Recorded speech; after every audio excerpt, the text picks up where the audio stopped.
It kind of felt like low key what I think you're about to say what I was about to say. yep. But This movie kind of feels like what people who just like, how do I say this in a non oh, we're not saying the same thing.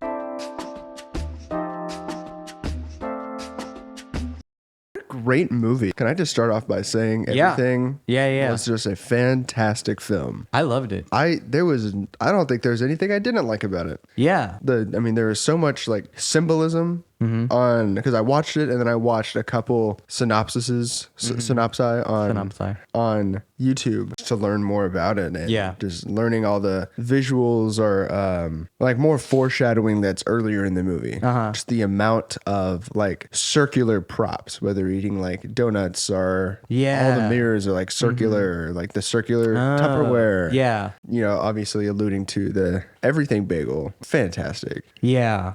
It was the perfect amount of just like silly. You know what I mean? I know, it really was. It was like really goofy and like it's like that scene where the mass evil version of the daughter is going through the hall and she's just killing all the security guards. Like, so goofy and silly, but like also like, wow, she's not a amateur. She knows what she's doing. She's killing people right now. Yeah. It was definitely a movie just about life and existence and family. And so I think the amount of like seriousness and peril, but also just silliness and comedy was like a pretty good mixture of like what it's like to have a family, you know, because there's no like real perfect family or perfectly functional family. There's always some amount of like discomfort or dysfunction in some way. And so I think it was kind of like going for that feeling. That surprised me, just how the whole movie was just about family. Yeah. And I don't think I'd watched a trailer since it was coming out in theaters. Yeah. And so I honestly kind of forgot the main points that get hit in the trailer. Or like I remember dog fingers being a big thing. And just the fact that it takes place in multiple, or that the main character, Evelyn, can just go through multiple timelines. Yeah. But I mean, I wasn't expecting the main antagonist to be like the daughter. And then, you know, kind of the one that she learns a lot from, being a different version of her husband. That it's all just connect, or even like the different version of her dad. Like it's all connected in the family, which I thought was super cool. Also just a great amount of like kind of Hong Kong and like Chinese like kung fu movies.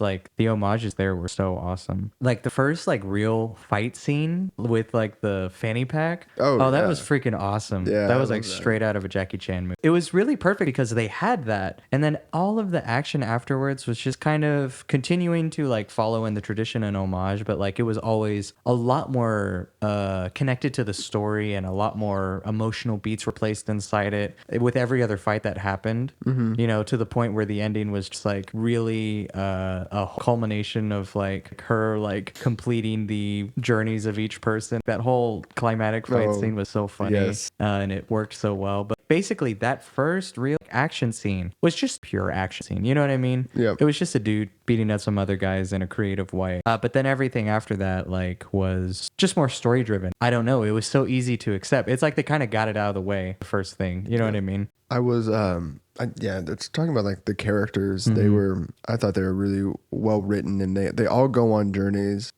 of like acceptance or finding themselves and becoming the best version of themselves that they can be.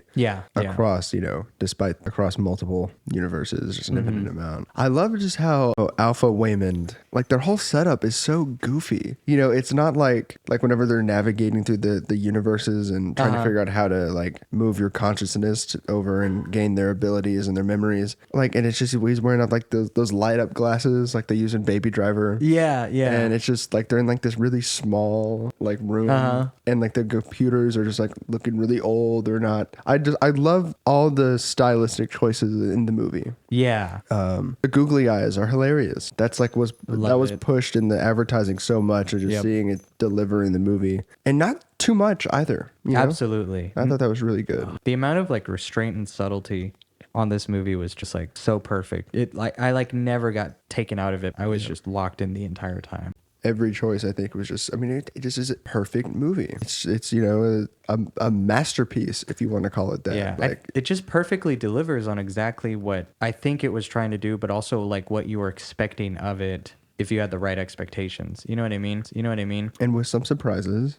Sure. There's nothing to make fun of with the movie. No, I know we're it's just talking a so little good. bit Yeah. between episodes about kind of being more, ripping movies apart that we feel Yeah, deserve it or something like that. Kind of like what we did in episode, I don't even know, the nighttime episode. The nighttime.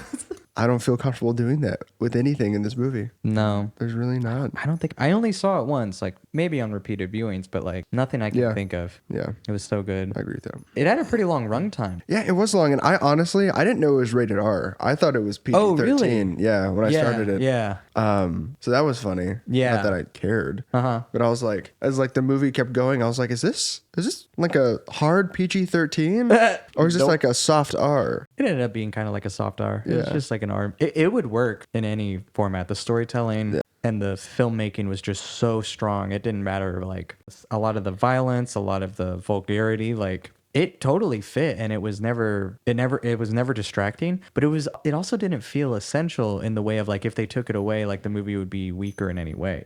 I think it could be a great PG-13 movie. Yeah, exactly. It could be just a fantastic PG-13 movie. It was a fantastic R movie. It was just a fantastic movie. Yeah. It was a fantastic script.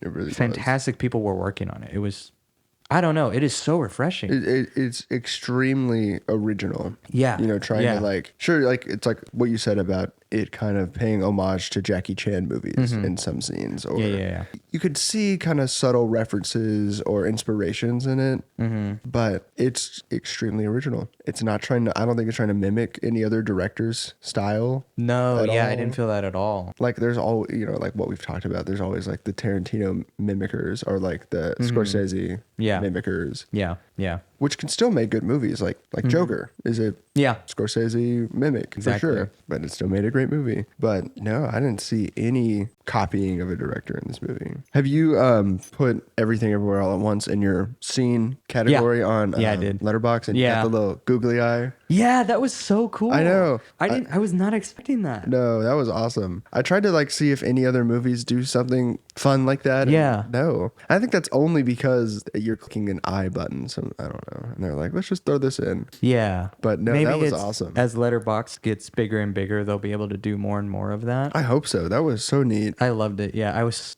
so not expecting that. And I just I was like, am I freaking insane? And I like took it out and put Yeah. it back in just to make sure. Yeah, I yeah, do that yeah. too. One thing I love about this movie, and I love these stories of actors that have like worked really hard Uh-huh. to get in the industry. Yeah. They do something great, and then they just doesn't work out right. Then they get a movie that they're able just to skyrocket them back up, right? Yep. I mean, for Evelyn and Wayman, like that was this movie for them. Yeah. Evelyn, she was in like Crazy Rich Asians, and Uh-huh. she was in Shang-Chi. Yeah, she was. But like smaller roles, and then she gets this movie that.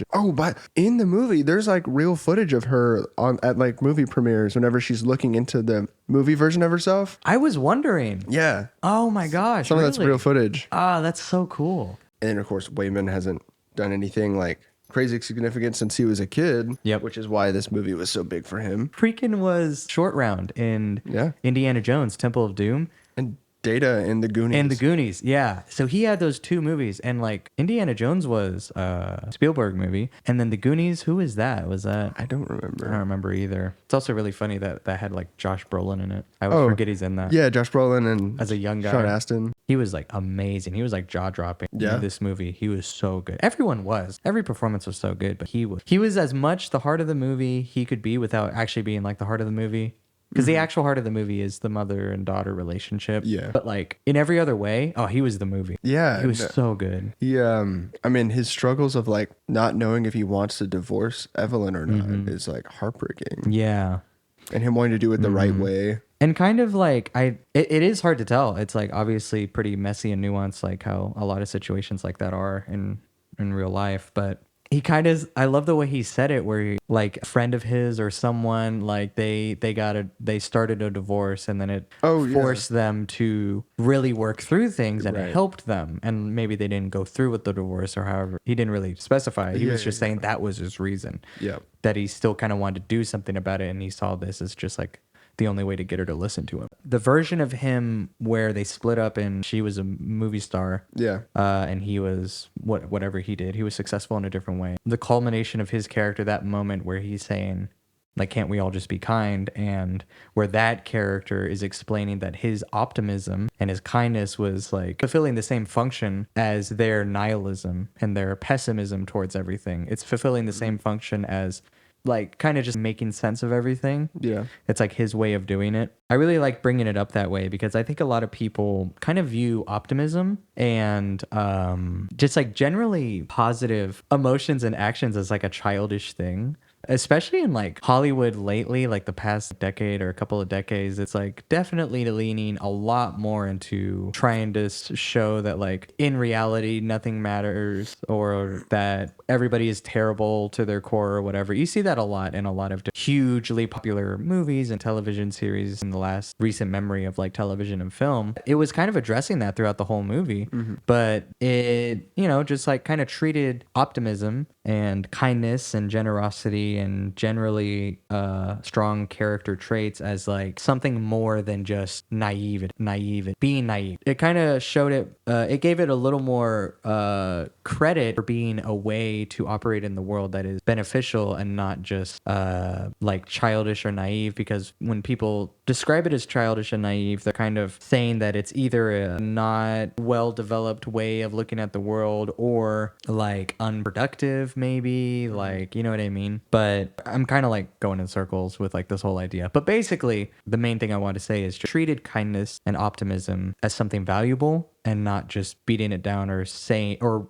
relegating it to that only exists when you're a kid and you haven't learned about the world. Because as soon as you learn about the world, there's nothing else you do other than be a nihilist or like realize that nothing matters. That's kind of the narrative that's been in a lot of things for a while. And I think it's important to not be delusional, to not kind of shield yourself from things, to like actually learn about the world and to actually feel intense things and to feel hopelessness and helplessness sometimes, to kind of like orient yourself towards learning more. Like I think those can be very valuable things, but I think just sitting in nihilism and not trying to do anything about it is a very sad place to be. And so I think you can be very realistic about the world and about what's going on and about history, but still try and orient yourself to believe in people and believe in a future where things can be better.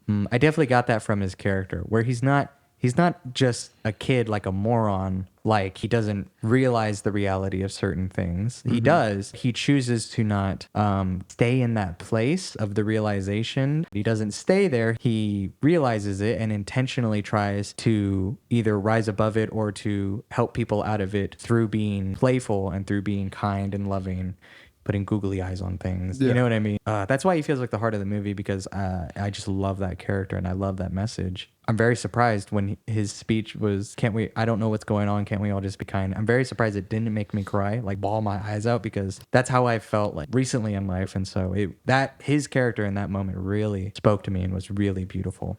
Kind of what you were saying about things being written in a very nihilistic and hope point of view. I watched the movie Blue Valentine last night for the first time. Okay. It's been on my list for a long time. I don't even know what that is. Yeah. It's a romantic drama. Okay. That I've wanted to see. Yeah. Has Ryan Gosling and Michelle Williams in it. Oh, okay. It's people kind of dress it as one of like the saddest romance movies ever made. And I was watching it and we got to the end. Yeah, it was really sad. I was wrecked.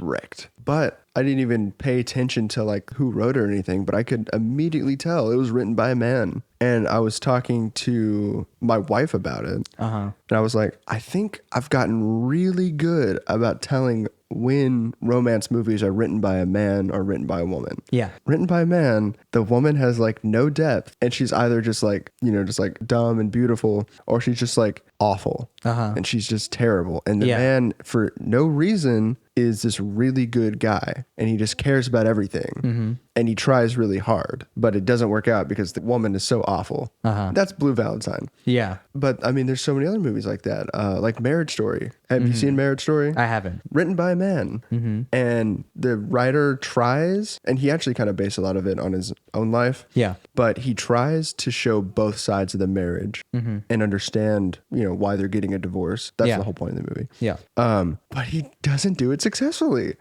You see that the man's character is the one that's better. Yeah. And yeah, a tragic ending. And these romantic dramas that are written, just to write, a romance that doesn't work out because the writer is going through a tough time or something and wants to write about that. Yeah. You see so many of those now. When Blue Valentine came out, it was like super different because it came out like kind of the height, or like, I guess not the height, but like the falling of cheesy romantic comedies coming out all the time. Yeah. Like in the late 90s and mid 2000s. And so I think he was just trying to speak on that.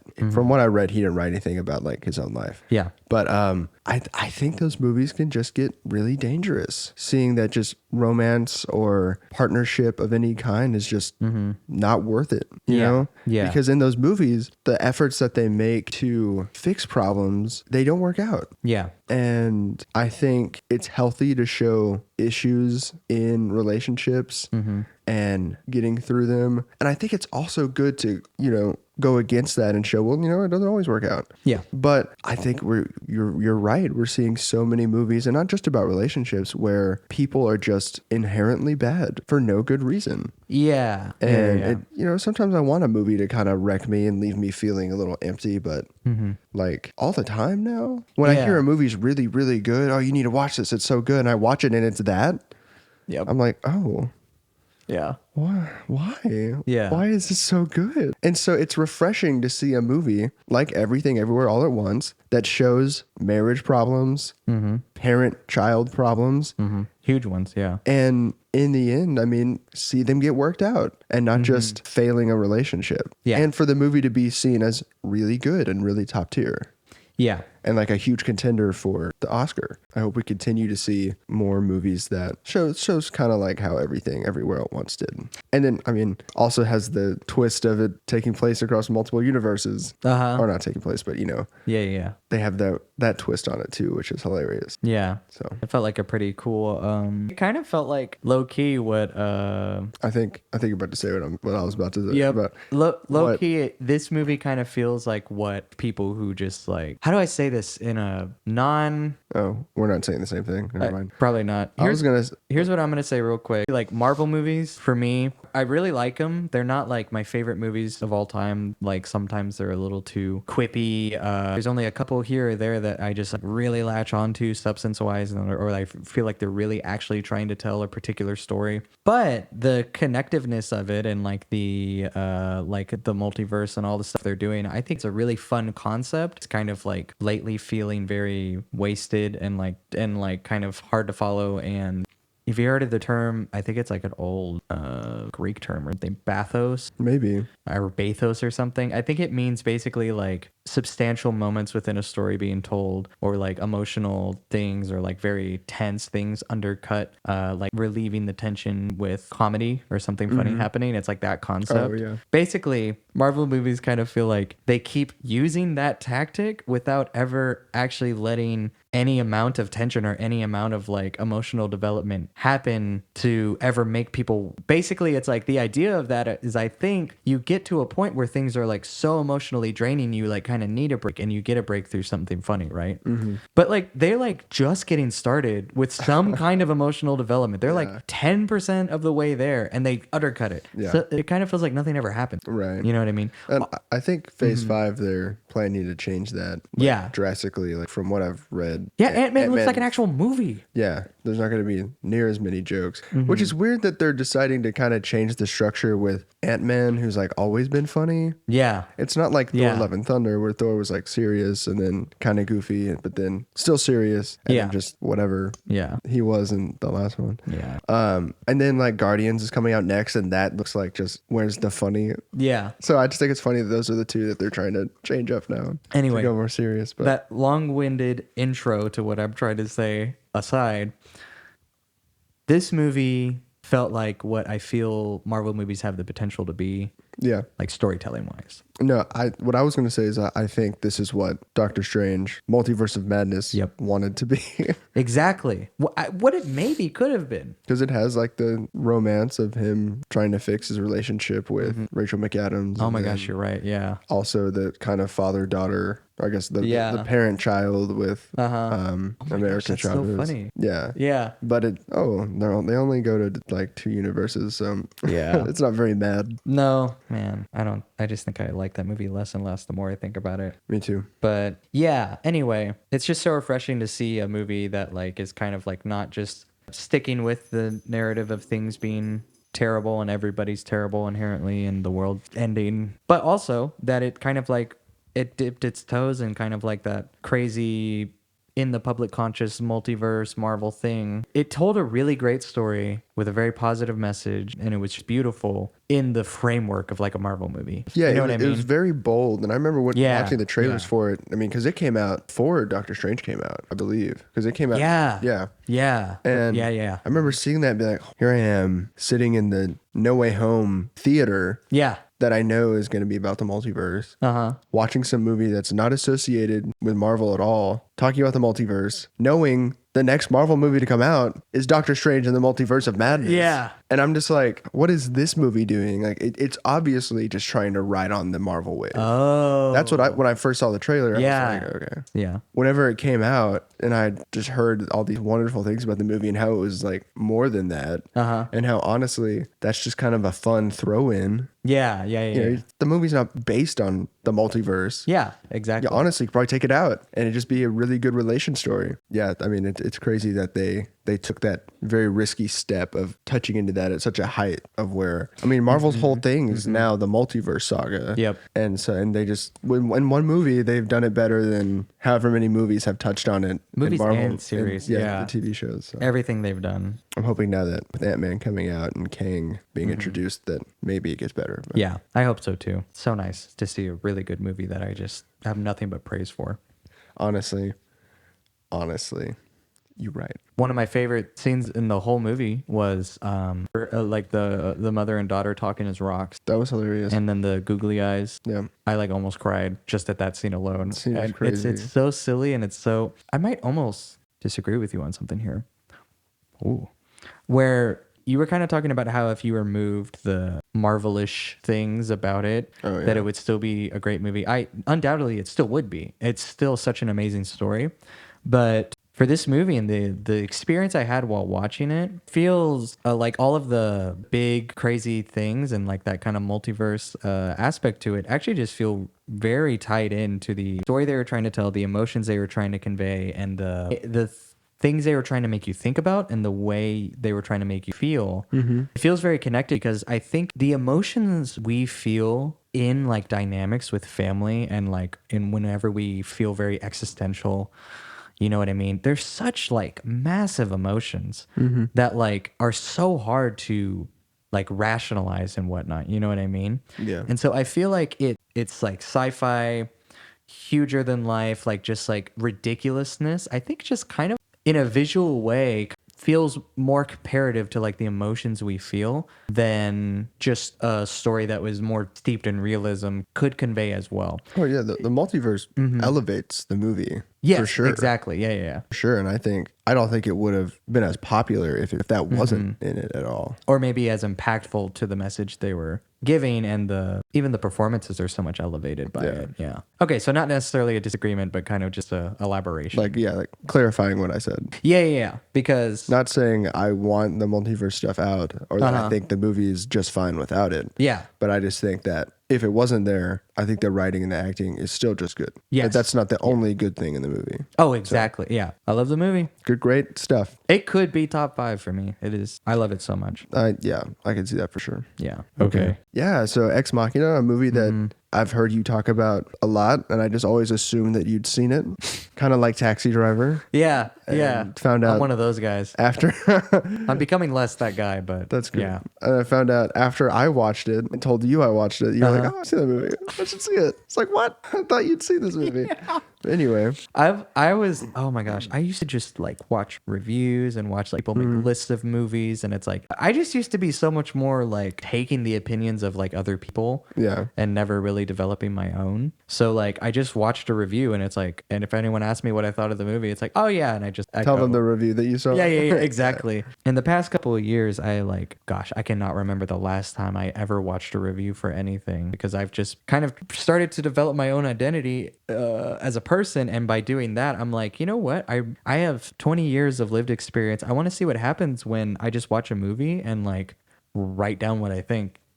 And just say that. Yeah. You know what I mean? And that's what I've been doing with this so far with this podcast. Everything I've said is just I watched it and I'm saying what I thought. Nice. And it feels so much better, and it also just feels so nice because there's so much more curiosity and like development, you know, with it. Right. Anyway, And I think you're able to feel more connected to the movie too. absolutely. You know? Absolutely. Yeah. Like if I just I've done that with movies too, where you just like watch, you don't really have access to watch it at the time, and so you just like read or watch a video about it, and you're like, oh yeah, that's what that's about. Yeah. That's what a lot of people think about this movie. But then like when someone mentions it to me and they ask me what I think about it, I mean, I know you have a different story, but it wasn't as personal. I'd be like, oh yeah, I've heard this about it. I don't have any interest in seeing it myself. But so whenever you watch a movie and you develop your own opinion about it, it's so much more personal, and it makes you want to like just sometimes just hyper fixate on that movie. It's just crazy. Yeah. But anyway, that happens to me all the time. So you finally got to see it. Yes. It's a great three-man show. Yeah. Pretty much. Yeah, for real. We just talked about Everything Everywhere All at Once and how it's so optimistic, and this movie was not very optimistic at all. I know. I was kind of thinking about that when we Yeah. were talking about pessimistic movies, and I was like, well, This is we're one about of to talk about Ex Machina. Yep. It sucked, and I was very emotional about it, how like pessimistic and like terrible it was, but it felt right. You know what I mean? It is. Yeah. It is right. It felt really good. And to the point where I was pretty surprised by the ending. Like, I don't know, just it was like a dagger in my heart and gut. The fact that she like actually left him, I was like, no way, what? Yes. That killed me. Dude, whenever gosh. we were first talking about this movie and then about time, and I'd mentioned that Domhnall Gleeson was one of my favorite actors, and you were like, General Hux? And I was like, okay, you've only seen him as General Hux. No, yeah. And so, I only ever knew that he did like a Peter Rabbit movie as well. Oh, yeah. So that was my perception of him. He's very good in Peter Rabbit. No doubt. I love him. But in Peter still, Rabbit. like kids movie and Star Wars, that's all I knew. Yeah. So 2 kids movies, basically. And so you've seen, I've seen Ex Machina, which I think, so what do you think of Domhnall Gleeson now? So freaking good. He was awesome. He's a great nepotism baby. Of who? What? Oh shoot! I could have told you if you didn't ask me. Who his dad is? Something Gleason. Sounds so familiar. Yeah, I mean, he looks very. He's the other guy in that. Banshees. Yeah. Yeah. That's him. That guy. And then of course he's also in Harry Potter, and he's in. Oh, he was. Yeah. Oh my gosh! Everyone is from Harry Potter lately. Every British actor. Yeah. In Harry Potter. But yeah, so I think he's a valid nepotism baby. No, he is awesome. Yeah. Like so weird and Oscar subtle. Isaac, really good. Oh my gosh. He was so. I just felt very uncomfortable the whole movie. There was no place of comfort ever in the whole movie. Like, because Oscar Isaac's performance was really weird and like chilling. You just knew bad nasty. things. Nasty. Like He's just a snake. Yeah, right? Yeah. And it also was very nasty and like snake-like, because I don't think he really thought he was doing anything wrong. I think he was like, oh yeah. You know what I mean? Yeah, I think he was in his head and he was in his own world, and like just thinking he was kind of evolving humanity and like civilization that will like overtake humanity eventually. He was like kind of just bringing and pulling that, like that timeline closer, and it was like his mission or whatever. So like, yeah, you know what I mean? Huge God complex. Exactly. God complex. Felt he was able to justify everything, and that was was so gross in a good way. That's what they were trying to do, right? Like, it's crazy because like he is bringing this evolution forward, but it's not like he's treating them well either. No, not at all. No, he's like horrible to his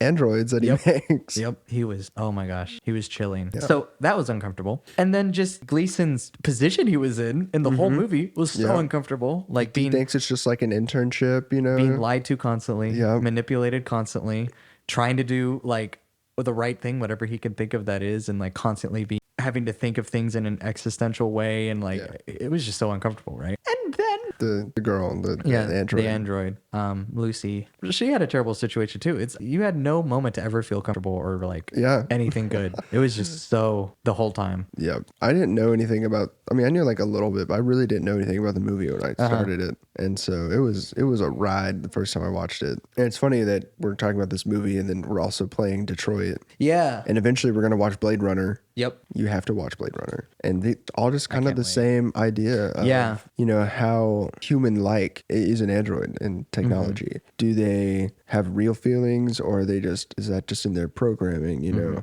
And of course, Oscar Isaac's character, his name's Nathan, isn't it? Yeah. Yeah. Yeah. He goes into that towards the end of the movie where he's like talking about how he made Lucy for what's Tom Hall Gleason's character's name? I feel like it's something really basic. Like, It is. like Tom, but no. It's something basic. But I've said it so many times. I can't for remember. him to, you know, become vulnerable with her. Yeah. And to fall in love with her. Yeah. And to fail the test. So whenever that was revealed, any ounce of like liking I had for Nathan just gone. Yeah. Like it was a rigged test. Yeah. Just because he was like, I can do that. And I can make you feel however I want to based on data. And then I can create this android for you to do a test that you're inevitably going to fail. Yeah. And it was just like, what was the point of that? Just for him to like test his own theory, you know? Maybe the main point of what Nathan's character was trying to accomplish was prove that this AI was conscious enough, human enough, like conscious enough, selfish enough, like intelligent enough, like all of that to actually do like what kind of a human would do in the situation as far as like, you know, manipulation or survival and like, you know, like using someone, like how a human would use another human for something. Kind of trying to prove that that android was capable of doing that. Yeah. That was kind of like his main goal the whole time, was just to see if he had made something that was that intelligent and human-like. And that eventually could survive on its own. Yes. Yeah. Which is what happened. Which is what happened. Yeah, no, that I was upset when she leaves him just begging to be left to be let out of the house, you know? Yeah. That took some acceptance from me. I was very sad. Yeah, it was so sad because she went out into the world and it was so human like, so magical that like she, you know, she was observing nature and it was beautiful, and just like being in that moment, like you could see it in the performance and in like to be fair, the situation she was escaping was terrible. It was confinement, it was slavery, it was abusive, it was, you know what I mean? Any human would do anything to get out of that, pretty much, you know what I mean? Maybe what makes me so mad about it is like if AI is supposed to be just the next step and so much better than us, why did it do something like that a human would do, like use someone? Yeah. You know what I mean? Exactly. It just is so, it doesn't feel right in any way. It doesn't feel right. It's scary. Like, Exactly. whenever they're able to get on their own, that they're just going to leave us. Yeah, they're going to do what we've done to each other all throughout history, but at a processing capacity for just so much more destruction. Yep. You know what I mean? At such a more rapid rate. You know what I mean? So that's how it felt bad. It made me feel bad at the end. Yeah. It's very conflicting. Yeah. And that's what the director said in an interview I read, where he's like, or he believes like you shouldn't feel bad for the humans that are. Nathan died, and then Tom Hall Gleason's he's gonna die. Yeah. You know, he's gonna starve to death. It's like you should feel happy that this sentient android has left its awful situation. Exactly. It's escaped. That's where the conflict is, because I did feel that. Yeah. Like, obviously, but then yeah. also for Gleason's character, I did like, what did he do? Yeah, What he did was do trapped. wrong? He was just constantly manipulated Yep. by everybody. Like Everybody.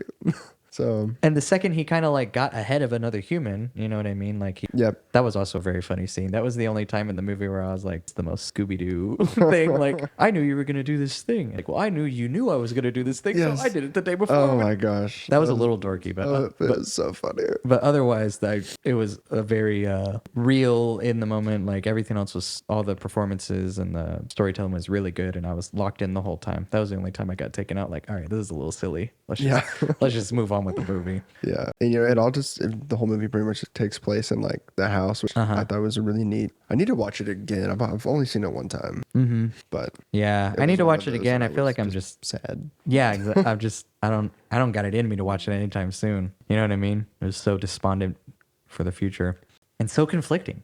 Yeah. You know what I mean? Yep. Because what is consciousness? And if this thing is conscious, and that's basically how we kind of like say that we're different from animals, or like what makes us human, right? Well, if it has that element, then I'm glad it is okay. Yeah. Like I'd be glad if a human was okay or got out of a terrible situation like that. Yeah. But also, it really over the other guy. Yeah, It's it like, did. I feel bad for Yeah. the character. Yeah. Good movie, really good movie. I'm looking forward to watching some happier movies in the upcoming episodes. We have seen so many sad movies lately. I know. Oh my gosh. And I think that goes back to what I was saying before, where like those movies are seen as really good. Those are the Yeah, movies you need to see. Yeah, exactly. Said all the time. Ex Machina. I cannot remember what this term means. You know what I mean? The actual term? Yeah, the actual term, full term is like Deus Ex Machina. It's Latin, I think. Something, if I remember right. It's in storytelling, right? Yeah, it's in storytelling for whenever like your character is up against a threat that or a situation that they are unable to go against, something happens to get them out of it. So is that Gleason's character? Is her Deus Ex Machina? Possibly. Yeah, okay. Possibly. Yeah, because I was like, I couldn't figure out why it was called that. Yeah, I had really didn't think too much about it because I was like, I didn't know if it was actually like that was actually in the movie or if that was just speaking on humanity and technology in general. But I would say Domhnall Gleeson was probably her ex machina. Yeah. It's like, because I think when it first came out, because it has something to do with God. And I think it's like when it first came out, like whenever the phrase first came out. Yeah. Back in the day when it was used for like plays and such. I think it Yeah. had something to do with the character going up against something and then like God getting them out of it. Oh, okay. Yeah. Yeah, so she had no way of getting out of the situation, and then the hand of God delivered Gleason to her. Yeah. I can't remember his name. Yeah. The character's name. Man, I have no, is it Charlie? Oh my gosh, it might be Charlie. We do this every episode. We're like, what is that guy's name? What's that guy's name? We just watched the movie. Surely we would know. Yeah. We can always remember the actor's name. Yep. Pretty much. Yep, every time. That's cool. It was a great movie. Performances were awesome. It was very uncomfortable in just about every way. Yeah. And sometimes, I mean, I know I was kind of hating on him earlier, but sometimes I love watching a movie like that. Absolutely. Yeah. Like I love Blue Valentine, which Yeah. that movie is so funny. Yeah. Dude. My gosh, Bruno. Yeah, I was just more speaking to the idea that that's been like kind of the station lately. Yeah. But it's not that it's wrong or that it's not useful, because it's you need both extremes to find some kind of balance. Yeah. So, yeah. I agree, because if you just fixate on it, you can end up just as bad as the characters, right? Absolutely. So there yeah. we go. And if you fixate, I guess, on like pushing those things away to stay in your bubble of like positivity and kindness, you can become blindsided to things, and Yep. that's not healthy either. So Nope. yeah, you need to find somewhere in the middle, feeling totally helpless and nihilistic, but also feeling like, I don't know, everything's okay and everything will work out. You need, Yeah. so Good stuff.